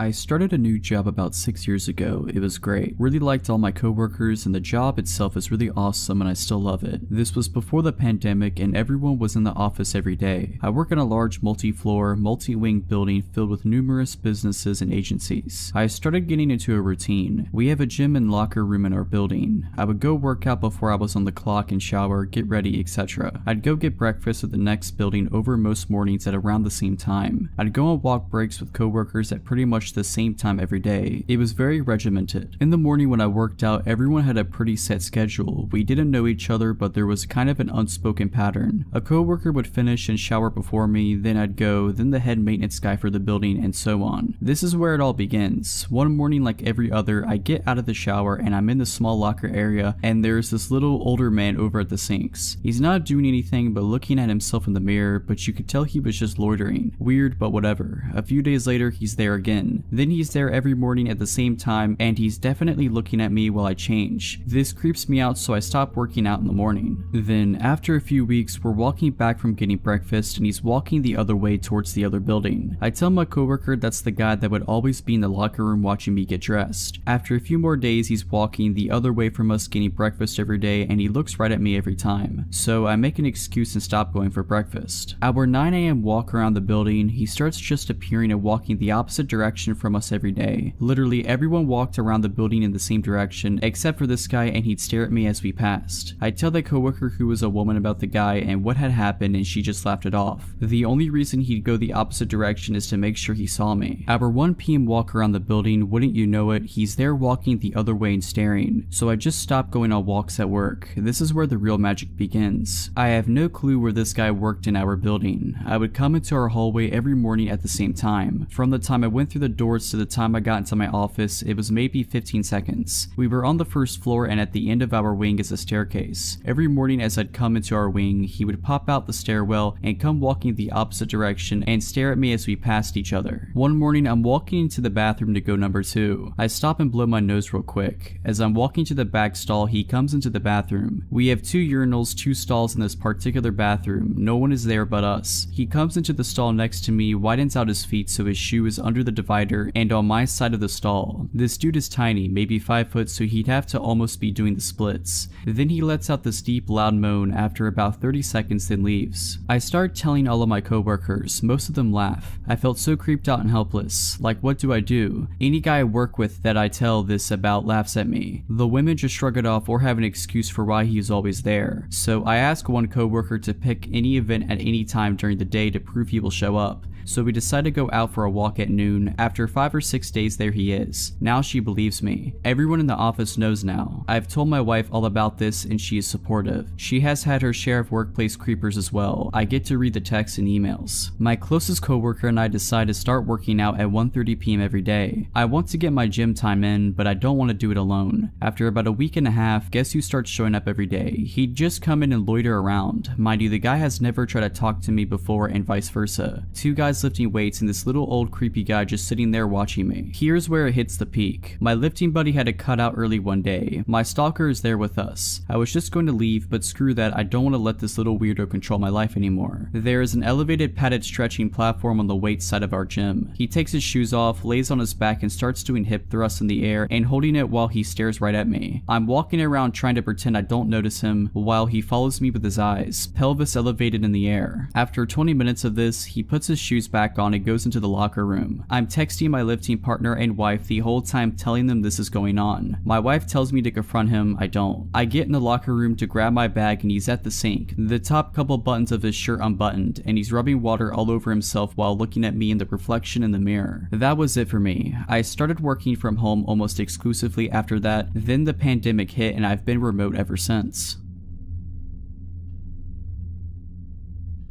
This happened Sunday night. I got into a very huge fight with my mom and it was very emotional and intense to say the least. We made up and said goodnight to each other, but I was still pissed off. So my impulsive self decided I was going to take off for the night. I just wanted to cool off. I went into my backyard and hopped over one of our walls and started to walk around. Mind you, it was midnight. I didn't even have a phone in case something happened or a weapon for self-protection. For a bit of a layout on my story, down the street from my house, which is a neighborhood road, there is a church and a preschool across from it. In front of the preschool, there are large, tall hedges that sort of hide the pickup/drop-off that's in front of the school. There's a stop sign on the church's corner before the busy main road and a street lamp on the same corner. I made my way down to the corner on the church's side. I was very bored and cold, but it's not like I could call a friend to pick me up and hang out for the night. I decided to face the main road and put a hitchhiker's thumb up in hopes of someone pulling into the street and letting me use their phone to call a friend. After what felt like forever, I was getting no luck and then I saw a guy from across the main road and I called for him. I didn't have any weird feelings about him. He was harmless and he let me use his phone, but I still wasn't able to find any of my friends to come and get me. Before he left, he asked if I had a knife on me or something. I said honestly, I forgot mine at home, and he handed me a small but very sharp switchblade and told me to keep it, to stay safe and have a good night. After watching him walk into the dark heading east, I wandered up and down the sidewalk as cars passed by often. I started to pass the hedges and I glanced over to the left of me where the school was. I saw a large silhouette of a man slowly creeping around in front of the doors to the small preschool. He was tall and looked like he was strong, broad shoulders too. It took me half a second to realize he stopped and saw me too. I went into flight mode and immediately noped out of there and ran across the busy street because it was empty at the moment and kept sprinting until I was 5 streets down and realized he wasn't following me. About 30 minutes had gone by and I decided it was time I made my way home. I eventually crossed the street and was facing the main road walking down to the church and take a left and get home. It was silent and no cars had gone by for a few minutes at that point. Then I heard a car speeding down the road and I turned my head back to see if it was a large white Suburban. I dismissed it thinking nothing of it as it turned right a few streets down across the road. I started to turn the corner under the street lamp when I looked back up again and saw it was starting to come out of the same road it just turned into. I don't know what told me to run, but I did. I ran into the parking lot of the church and started to see headlights turn into the street. I threw myself onto the ground behind a ramp wall that was barely tall enough to hide me. I was trying to stay silent at the same time because the Suburban's headlight reflected off the walls of the building as it pulled into the parking lot. It made a few laps from what I could sneak a peek of and stopped in the middle for a couple of minutes before it turned out and drove into the main road. I waited it out a bit longer and pulled the knife out, listening for anything and everything. Once I realized I was probably in the clear, I ran back home.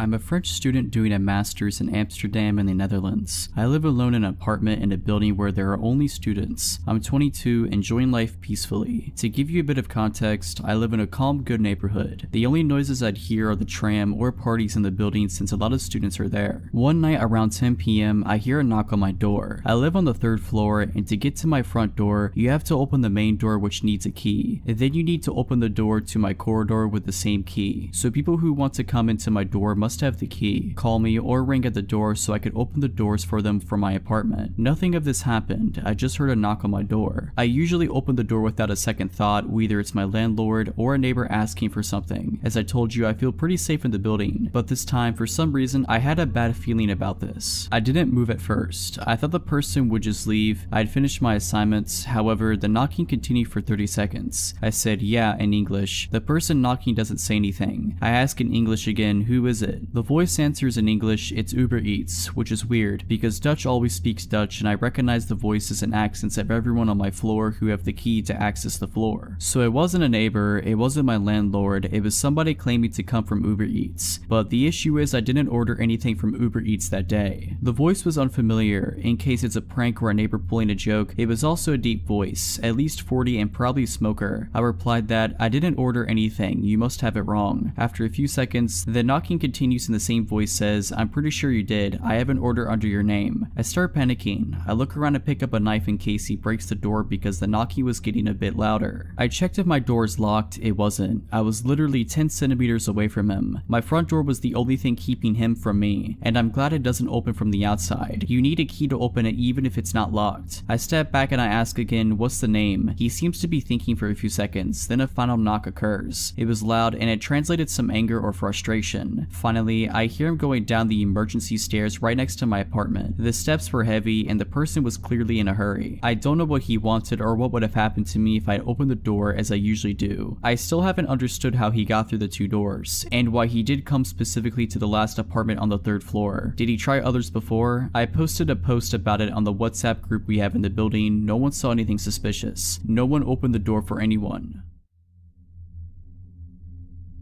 I grew up out in the wooded country in Illinois, on a short dead-end street 10 plus miles from a town, and there were 7 houses in the area spread out on a 2.5-acre wooded lots or larger each. There were no large wild animals, there aren't bears or large animals in the region, and people didn't meander there or show up lost. Actually, lost folks or large animals wandering around never happened in the 20 years I lived there, so please keep that in mind. When I was a young girl in my early teens, I had a good guy friend a few years older than me who lived next door, Terry. Terry was allowed to go out with his friends much later than I was, and he would sometimes walk over to my yard after getting home late and throw rocks from the gravel area outside at my window to chat. My bed was right next to the window. I'd open the window and we'd whisper stories and generally talk for a bit. My second-story window faced our backyard and his house was to the side. I could see his house from my window over the shrub trees and walking path to his driveway. I'd often know if he was out. The light was on over the side door entrance, or already home. Light was off. One time during the summer when my window was open, I heard a car in his driveway dropping him off. I was probably 14 years old and it was around midnight. I heard Terry get out of a car and was talking to his friends. Soon his friends pulled away. I softly called out as loud as I could without waking my parents, asking Terry to stop by and chat. He didn't respond as he probably didn't hear me. Then I came up with a not so brilliant idea to sneak outside and scare him. As kids, we'd often sneak around and scare each other. So I silently sneaked down from the 2nd floor and out my back garage door, which led to our backyard, below my window, which led to Terry's house off the side, through our gravel area, then through a well-worn path through the woods about 25 feet long. My parents had put in a gravel pit around the back of the house, probably because nothing much grew due to the shade of the oak trees. There were 14-inch oak rounds set out as an uneven stepping path in the gravel, and if you stepped off of the rounds in the church of gravel/rocks would give you away. I picked my way expertly and silently across the log rounds facing Terry's house. My eyes got accustomed to the dark and I didn't see him. Also at that time, I heard the door of his house close and the light going off, signaling he went in, likely to bed. I waited a bit as I thought I saw something move in the woods between our houses, but not on the path we'd always use. If you didn't use the path, there were wild rose and raspberry plants that had thorns and were painful to walk through if you weren't careful. So I thought it was odd that he'd been in the woods, but maybe he wanted to scare me like I was plotting to do to him. But I saw something human-sized and dark moving through the woods slow and pausing every once in a while like me. It was coming closer and I definitely saw it, but it was strange in that it wasn't walking directly to my window to talk. Therefore, I hunched down and waited in silence, wondering if I could still startle him. I still thought it was Terry and he saw me sneak out and he was trying to scare me. I watched a dark outline of a human figure moving, but then I would lose sight of it in the foliage. It seemed to be stalking slowly and listening/checking every few feet while hiding. So I whispered after losing patience one last time for Terry, but he didn't answer. I got bored of hiding and crouching, so I quietly tippy-toed back to my garage door and went back inside, silently locking up as I went. I snuck back upstairs to my room above the area where I was just standing/crouching. My window was open and I definitely heard someone or something walking around the yard. I whispered again for Terry out my window but got no answer. Then I heard someone or something fall and grunt pretty loudly in the window well right below my window. It wasn't enough to wake my parents, but definitely loud enough I didn't mistake it, and it sent sent a shock of fear through me. If you aren't familiar with a window well, it's a semicircle hole connected to the house dug out for about 3 or 4 feet deep and reinforced with metal. It allows a basement window to be put in below ground level and the hole lets some natural light in. There's no way Terry would have fallen in our window well. We have been playing hide and seek in many outdoor games for years since we were young around the whole neighborhood. We knew everyone's window wells and house footprints, plus paths in the woods like the back of our hands. The grunt sounded humanish and not like an animal. It also pulled itself out quietly without a lot of thrashing. That's when I realized this wasn't a fun game and someone or something was out there and it wasn't Terry. I tried to look outside my window as best as I could, but there was a screen on my windows to keep the bugs out, so I couldn't lean my head out the window to see next to the wall of our house directly below me. I then heard the crunch of rocks as whatever it was stepping in the noisy gravel. Again, Terry would know where the log rounds were and would not step in the gravel. He knew my parents were pretty strict and he was as good at being quiet as I was. Whatever it was stopped and I held my breath. I pretty much sat there with my face pressed against the screen 2 stories up for probably half an hour. It seemed like an hour, but I'm pretty sure I didn't have patience back then to wait that long. I never heard it leave, but I grew tired and eventually fell asleep on my bed that was next to the window. There are a few things I'm certain of. It wasn't Terry. I asked him later and he said he went to bed that night when he got home. He also would have no reason to lie. I'm pretty sure it wasn't one of our neighbors and I can't think of any reason a person would be there. We had a few neighbors and only 2 other houses out of 7 had kids. Again, these 7 houses were spread out in 2.5 plus acres per home. There weren't any big animals in the area. As wooded as the whole area was, we only had some deer, but they were hunted and didn't come close to homes. Plus our dogs scared them away.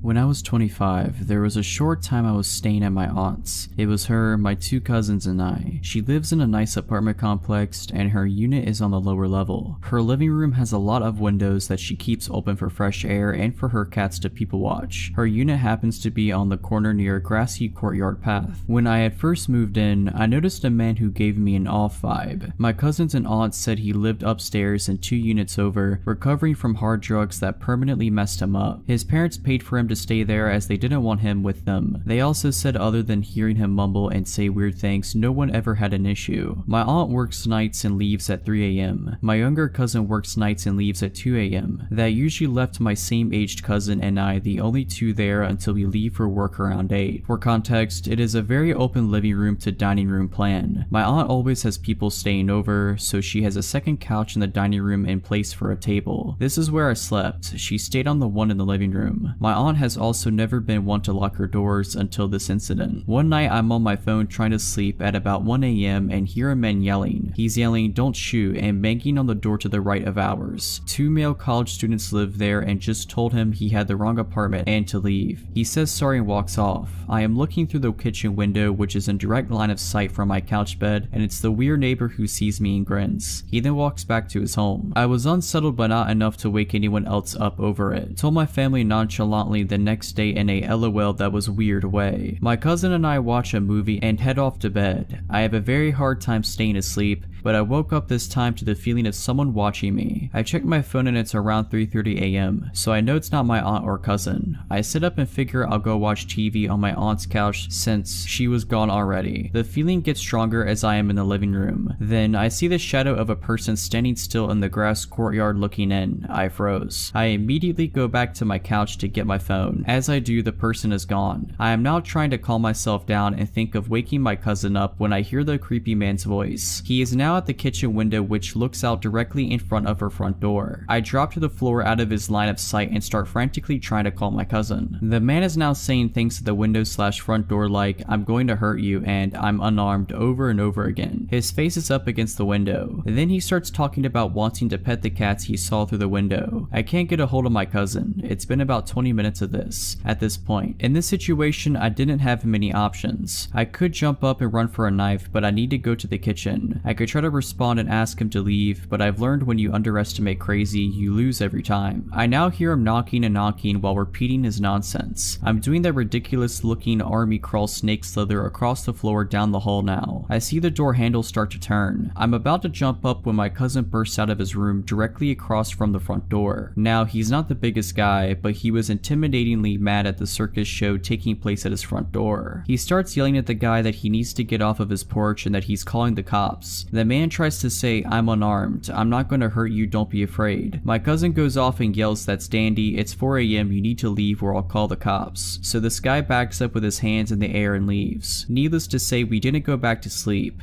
My aunt was called, who called the apartment manager. The next day when I came home from work, his parents were there packing moving boxes in a truck from his place. Maybe he was trying to get me to open the door by seeming friendly. Maybe he had a bad trip and really wanted to pet a cat to feel better. We will never know.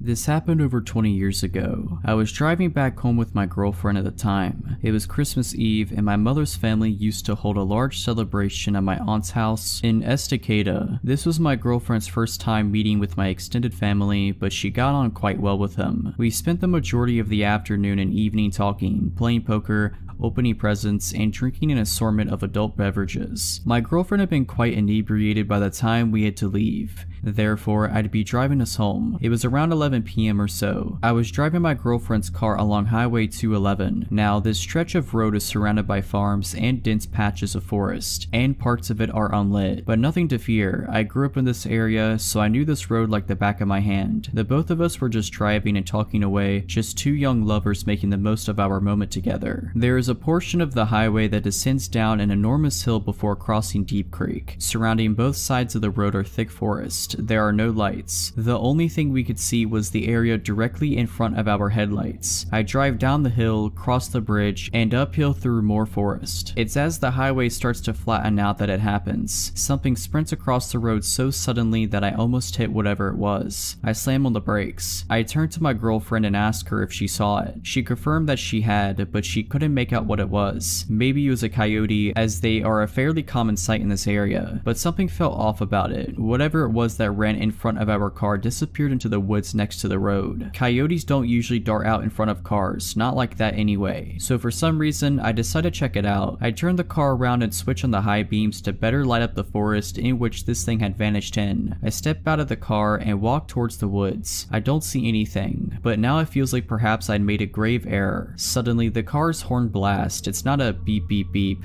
that you get if you'd say your driver or passenger wanted you to hurry up and get in the car. No, this was a long blaring beep. I walk back into the car and ask my girlfriend why she leaned on the horn like that. She said nothing. Instead, she pointed to a spot about 50 feet from where I was standing. I looked over in that direction and that's when I saw it. Surely this was the thing that ran in front of our car. It was a man. He was completely naked. His skin was covered in dirt and mud. He looked back at us and then he smiled and waved to us just before turning around and walking back into the forest. Needless to say, we got out of there. Once we were safely driving again, my girlfriend explained what had just happened. While I was trying to look for whatever was in the area that initially vanished in, he circled back around and came out from another spot in the forest, beyond my car headlights. My girlfriend had seen something out of the corner of her eye, and that's when she saw him. Before she honked the horn, he was walking towards me. We called the authorities once we got safely back home, but they never found anybody. The officer we spoke to assumed the man was probably on drugs. I moved back into the area recently, so I now drive that highway often. No naked man sightings yet, but I can tell you that I'm definitely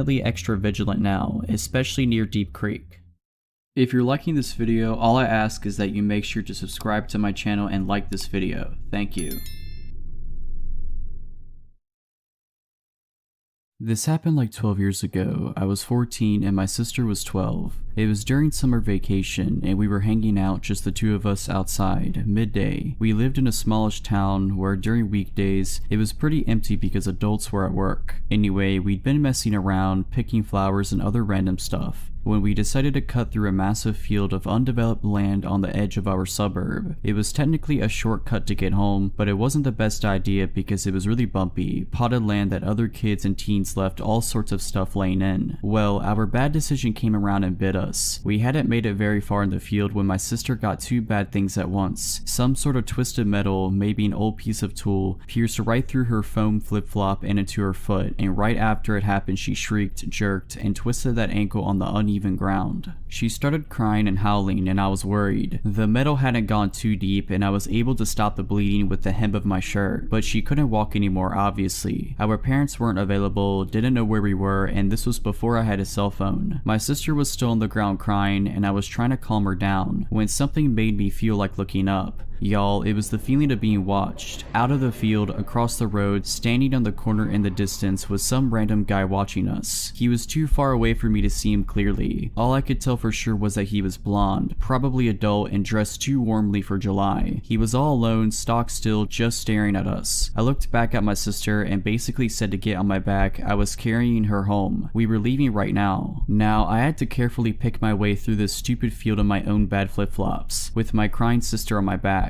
Luckily, she was tiny, but I was no linebacker either. It had rained a day ago, and the field had puddles of water in the low spots. We were both kind of wet from her falling when she got hurt. I swiveled back to check if he was still watching us, and he was. Not only was he watching us, but he'd crossed the road and entered the field. Now he was standing stock still again and just watching. Ice in the veins doesn't describe it. One of the scariest moments of my life up to that point. My sister looked when I looked, saw my face, and started crying even harder. I just shook her a bit on my back and whispered something like, "Stop it. I need to concentrate on getting us home. Watch him and tell me if he starts following again. Just be quiet." So that's what we did. I started walking again as fast as I could without getting hurt. My sister watched him while I carried her. After less than a minute, she whispered to me that he was following again. How fast? Just walking. Is he watching us? Yes. I told her to tell me if anything changed and kept going. I stomped through puddles and I couldn't see into when I had to, hoping there was nothing sharp in them. I lost a flip-flop in the mud and just kept going. We were about 3/4 of the way through the massive field when my sister whispered that I at least wanted to hear. He was speeding up. I turned us right around, so we were facing him head on, and as loud as I could, I yelled something like, "Hey, we see you, leave us alone, I'll call the cops." Nothing. He'd stop again when I stopped, but gave no sign whatsoever he'd heard me. Just nothing. I turned us around again and kept going. My poor little sister was shaking like a leaf and just saying my name over and over again. It was awful, and there was nothing I could do but keep going. Eventually, he started following again, at a slow pace. I finally made it into our suburb, out of the muddy field and onto solid concrete.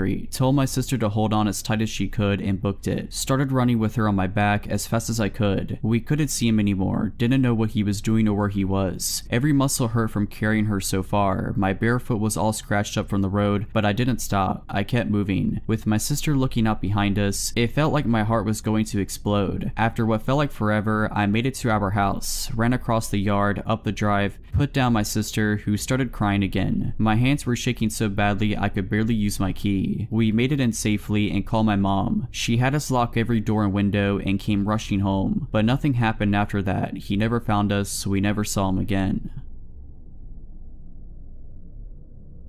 So a few years ago, I, a 17-year-old female at the time, would attend community college at the outskirts of my hometown. I would take an 1.5 hour long bus drive because both of my parents worked and my other siblings were too young to drive. The outskirts of my town, despite being the literal outskirts, are more populated than you expect, with strip malls and apartment buildings. The bus would drop me off about 4 blocks from my university, which isn't too far. I always enjoyed those few minutes. Anyway, this one time, I left my phone at the library. Using my brother's phone, I called a friend who worked at the school library during the late evening shift, 7 to 9, and he'd said he'd bring my phone to me, but he lived closer to the college than I did, so I told him I'd just meet him at his shift and pick it up myself. He said okay, and I boarded the bus at around 6. Now, I get off the bus at my usual spot and the place looked deserted. I'd never been there that late at night, and maybe it was because it was a weekday that people were home, or I don't know. I had my brother's phone in my pocket and just clutched it tighter and tighter, picking up my speed until I was practically jogging. I'm nearing to a corner when a flash of light goes off to my right. There, in the shadows, is a sleazy looking man. He's balding with a tourist shirt unbuttoned halfway. He was wearing sunglasses at night and was wearing some gold jewelry. And most importantly, he had just taken a picture of me. In the instant that I saw the flash go off, I knew it was coming from his phone. Now, I think it's important to understand our positioning. He was pressed against a building to my right at the corner I had turned. I was about 10 feet away from him. To my left, on the same side of the street, was a car with blacked out windows and no license plates, directly across the sidewalk from the man. The car was parked with the driver's seat facing me, so that it was on the wrong side of the road, because America drives on the right side as opposed to the left. I had slowed down at that point as I began to debate my next move: cross the street and continue walking, make a break for the school, turn 180 and leave my phone at the library, or approach the potentially dangerous man. I did the stupidest thing possible and approached the man. Anyway, I demanded to know what he was doing. He looked taken aback. I could see his brain short-circuiting because I was demanding to know what he was doing. He eventually sputtered about how he was just standing here. I said, "No, I saw you take that picture of me." His face fell. He started saying no, he hadn't done that. Why would he want a picture of me? I had imagined it. I asked to see his gallery, which is extremely risky because who knows what I could have seen. He slowly pulls up his gallery and as it's opening, I see a blurry picture of me in the distance. I didn't think I'd get that far. Granted, I had been running on adrenaline during our whole interaction, but this really made me pause. I told him to delete it. Then a door slammed shut. I just knew it was the parked car. My brain cleared up and I hightailed it to the school. I could hear a single pair of footsteps behind me, but I sure wasn't going to turn around and check who it was. The car started, but they would have to do a U-turn on a relatively narrow street just to be able to follow me. I think that's what saved my life. The fact that the car was parked facing the wrong direction. I reached the school out of breath and in tears. My friend opened the building for me and I explained what had happened. He locked us in while he called the police and we waited for them, but the sleazy guy and his buddy were never found. Anyway, my mom had gotten out of work by that point and I called her to ask to pick me up.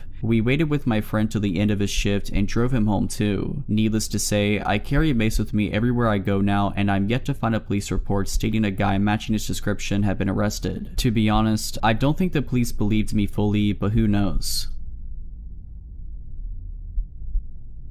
I'm a single male, 33 years old, who lives alone in Denver. My apartment complex is not what you would call a nice building. I'm on a road close to Colfax Avenue, which if you're familiar with the geography of this area is not the safest boulevard in town. I'm a few streets away from it, but close enough that I wouldn't consider this an up-and-coming neighborhood. This evening, I was watching Netflix on my couch. My two cats were cuddled up against me as I lay under a comforter. The night before, I had watched a horror movie that was scary enough to leave me in an unsettled mood, making it hard to sleep. So this night I decided to watch a stand-up special instead. Keep it light so I wouldn't have any trouble getting some shut-eye. I have classes early the next morning, so I was surprised when I made the conscious decision to turn on a second stand-up special and let myself fall asleep on the couch. I was just so comfy where I lay and didn't want to move, not even to turn off the several lights on throughout my apartment. I remember dozing off around 11 o'clock. It was effortless, which meant I was really snug under the covers with my cats flanking me on either end, creating a tucked in feeling. And all of a sudden, I'm not sleeping anymore. I am woken up by a knock at my door. Then a man's voice says maintenance. I just sat there, sitting bolt upright on my couch. I knew something was off. I looked at my phone, which was by my left hand, and the time was 2:15 a.m. I didn't move. The floors of my apartment are old wood and there are many creaky floorboards. I didn't want whoever was knocking to know someone was at home and awake, let alone alert to his presence. My cats got up and ran over to the door as they normally would, but I stayed still and listened. After a few minutes with no answer, the man walked away from the door and down the hallway to the stairs. A moment after that, I heard the back door to the building swing open and closed. I have one window where I have a partial view of that door, so I break my paralysis and race over to it. I saw an old looking green SUV sitting in the no parking zone just in front of the back door. It must have been running the entire time because I didn't hear it start up and the brake lights were glowing red. Someone, presumably the maintenance man, got in the car and it drove off. I don't know how this individual got into the building in the first place, as you would need a key to do so. I don't know what his intentions were, but no one knocks on someone's door at 2:15 a.m. claiming to work for the landlord with good deeds in mind. So I'm a 23-year-old female. I live in a townhouse with my two children, 2 and 6 months old. My fiance did live with us until 2 weeks ago when I caught him trying to have relationships with other women and made him move out. That's important to the story. I'm a stay-at-home mom and when he did live with us, my ex worked evenings. Let me set the scene. We live in a tiny house in northern Pennsylvania. My line of townhouses sits in front of a big field that runs to a line of woods. As far as I'm aware, these woods stretch out for at least a few miles and I'm not aware of any houses in there or any roads that lead through them. My living room has 3 windows that look to the field and my bedroom on the second floor only has 1 window that faces that way as well. People do tend to walk their dogs back in the field and kids sometimes play back there, but I rarely ever see anyone close to my house. For that reason, I tend to leave my blinds and curtains open because I guess I just enjoy the view. So in July of 2019, I was laying in bed trying to fall asleep. All the lights were off, but I had my window and blinds open since it was so warm. I was looking out the window and I noticed small red and white lights just outside. I got up and looked to realize that the lights were coming from a drone. I ran downstairs to where my fiance at the time was sitting in the living room and ran to the window. I told him what I saw, but of course when he went to look, it was gone. I was paranoid that the drone could have had a camera on it and someone was watching me with it. I kept my blinds closed for a while after that. Fast forward to January of this year. I guess I stupidly got comfortable and assumed that whoever it was flying the drone was a one-time creep. My blinds were open and I had just gotten out of the shower. I was sitting on my bed pretty much naked except for my underwear, scrolling on my phone when out of the corner of my eye I saw lights again out of the dark window. It was that drone again. I ran out of the room and waited for a few minutes. I peeked back into my room and it was gone. I quickly shut my blinds and got dressed. Honestly, I felt sick at how stupid I was to leave my window open again, especially when I was practically naked. Now for the real disturbing part. My 2-year-old son and I were out in the field 2 weeks ago, 3 days after I kicked out my boyfriend playing ball. I had my 6-month-old strapped to me in a baby carrier. Probably about a half hour after we had been out there, I heard a slight whirring noise coming towards us. I looked up and saw the drone flying towards us. I looked around and didn't see anyone. It stopped right over us. I freaked and grabbed my son and dragged him into the house, looking back at the tree line every so often as we went. I knew they had to be hiding in there. I went inside, closed the blinds, and called my mom and told her about the situation. She told me just to keep an eye out. I said I would.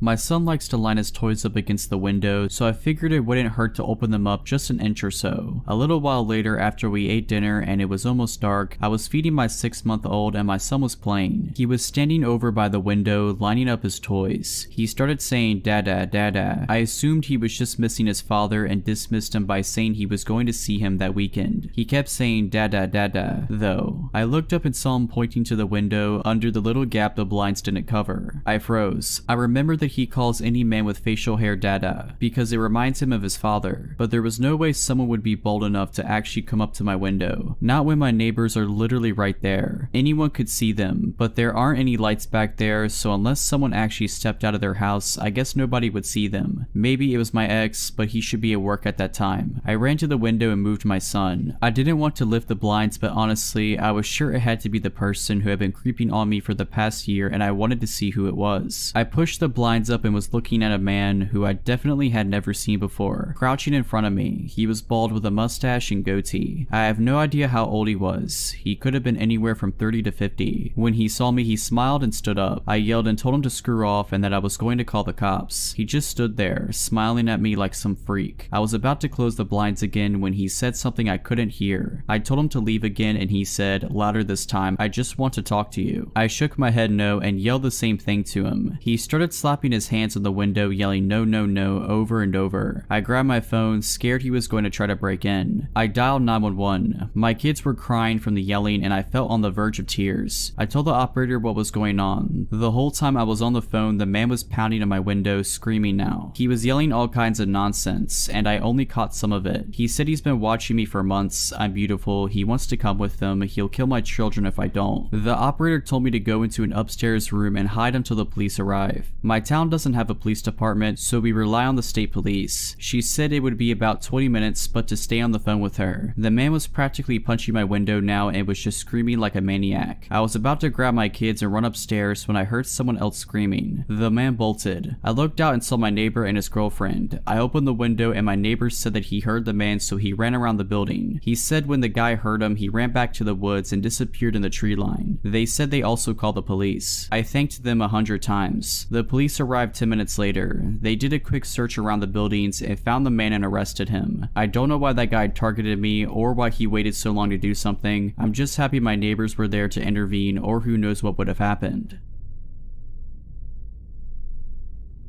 I was about 7 years old, my brother about 10. It was well past our bedtime when our mom woke up off the couch to put us to bed. Our dad worked construction out of town back then, so it was often just us three at the house for weeks at a time. Up the stairs and to the immediate right was our parents' bedroom. Going left put you in the middle of a hallway. Taking another left down that hallway led to my brother's room. The opposite end was my room, which was also across the hall from our upstairs bathroom. At either end of the hallway are window doors we always kept locked and rarely used. The door on my end led to a balcony overlooking our front yard, and the door on my brother's end opened to our back porch. The house kind of leans into a small hill. My brother and mom both had a habit of waking up in the middle of the night to use the bathroom. I only knew this because I was always a light sleeper and they just couldn't help flushing with the door wide open. This night, however, my brother stopped on his way to his room and came back towards the bathroom. I'm gonna try to pee before I go to bed. The past few nights I've been too afraid to walk to the bathroom. I keep seeing a man wearing stripes at the end of the hallway. I don't know if my mom wrote it off as my brother telling ghost stories to try to scare me, or if she was already half asleep and didn't catch it, but she didn't react at all to my brother's confession. I, on the other hand, was terrified by it. The fear of seeing a ghost like that at the end of the hallway or through the windows is the reason I started running from the stairs to my bedroom at night. Years later, when I was about 18, my mom and I were having a conversation in her car about a dog we had for a very short time when I was little. We were sharing stories about Max's tendency towards destroying my shoes and other unruly behaviors when my mom blurted out, "Do you remember that time I opened the front door for the cops and Max ran inside to the kitchen and started tearing open that big bag of dog food we had?" This really caught me by surprise because in all the years I lived in that house, we never once called the cops. Gun owner family in a quiet rural West Virginia neighborhood, etc. I asked her what she was talking about and she looked equally surprised as if she had just revealed something by accident. "Oh, that's right. I never told you because you were too young at the time. One night I woke up hearing noises outside my window and when I looked, I saw a man staring into my bedroom." She went on to describe how turning on the lights caused him to take off running and how she grabbed my dad's pistol before calling the cops. I can't remember all the details I gave them when they showed up. Tall white male wearing a striped shirt and jeans, short dark hair, something like that. They said it matched the description of a man they were looking for in the area. It turns out he had escaped from jail on a murder charge. Now, I know it sounds so obvious hearing those two stories back to back, but it wasn't until a few years ago in my mid-20s that I pieced together that my brother had unknowingly warned us about a murderer who spent multiple nights casing our home.